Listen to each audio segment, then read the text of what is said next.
Arab Saudi, MBS singkirkan Wahabi dan mendorong peradaban Arab. Tersebar di media, putra mahkota Kerajaan Arab Saudi, Pangeran Muhammad bin Salman atau MBS, yang secara tegas menyatakan bahwa ajaran Wahabi tidak perlu diikuti lagi. Dia menyatakan dalam sebuah acara wawancara televisi yang dipandu oleh Abdullah Al-Mudaifer yang menyentak Arab Saudi, sekaligus menyejukkan bagi warga Saudi yang menginginkan perubahan kehidupan sosial dan kenegaraan terkait dengan hak asasi manusia dan hak perempuan.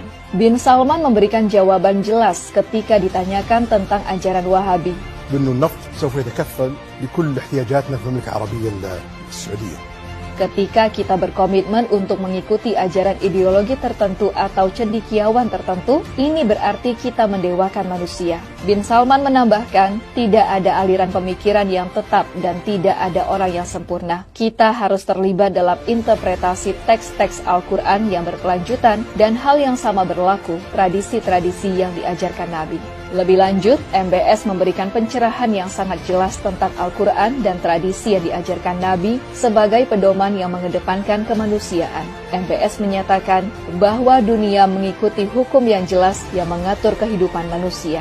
Peran kami para penguasa Saudi, kata MBS, adalah untuk memastikan semua hukum yang disahkan di Arab Saudi tidak bertentangan dengan kepentingan kita Arab Saudi. Wahabi tidak hanya dilihat sebagai penghambat kemajuan dan modernisasi, namun sekarang Wahabi dianggap tidak berguna sama sekali bagi eksistensi Arab Saudi. Kegelisahan Arab Saudi terhadap Wahabi dipicu oleh 3 kegelisahan. Pertama, hilangnya peradaban asli Arabia dengan berbagai fatwa Wahabi yang bertentangan dengan kemanusiaan. Kedua, oleh geopolitik internasional yang tidak lagi membutuhkan Wahabi. Ketiga, modernisasi dan internet yang mengubah pandangan warga Saudi sebagai warga negara. Khalid Al-Dakhil, sejarawan dan intelektual Arab Saudi menyebut dengan jelas, Wahabi mengajarkan orang Saudi menjauhi sejarah negara yang jauh lebih besar dari sekedar Wahabi. Khalid Al-Dakhil dalam podcast bersama Abdur Rahman Abu Mali menyatakan, kita belum belajar sejarah negara kita Arab Saudi. Kita hanya diajarkan kata-kata penulis sejarah ajaran Wahabisme, Ibnu Ghanam dan Ibnu Bashar.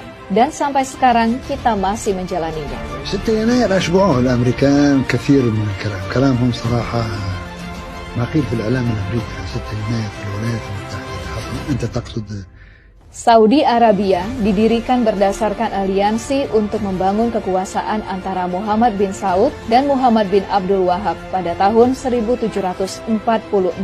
Bin Saud mendapatkan kekuasaan sebagai Raja Jazirah Arab. Muhammad bin Abdul Wahab menjadi juru stempel legitimasi kekuasaan bin Saud dengan menggunakan isu agama.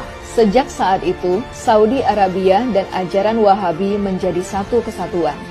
Kini, Wahabisme tidak lagi mendapat dukungan negara Saudi dan Wahabisme tidak lagi menjadi agenda Saudi di panggung internasional. Di dalam negeri Saudi, Wahabisme kehilangan seluruh kekuatan ideologi dan politiknya karena polisi syariah yang sangat menakutkan dan kejam telah dibubarkan.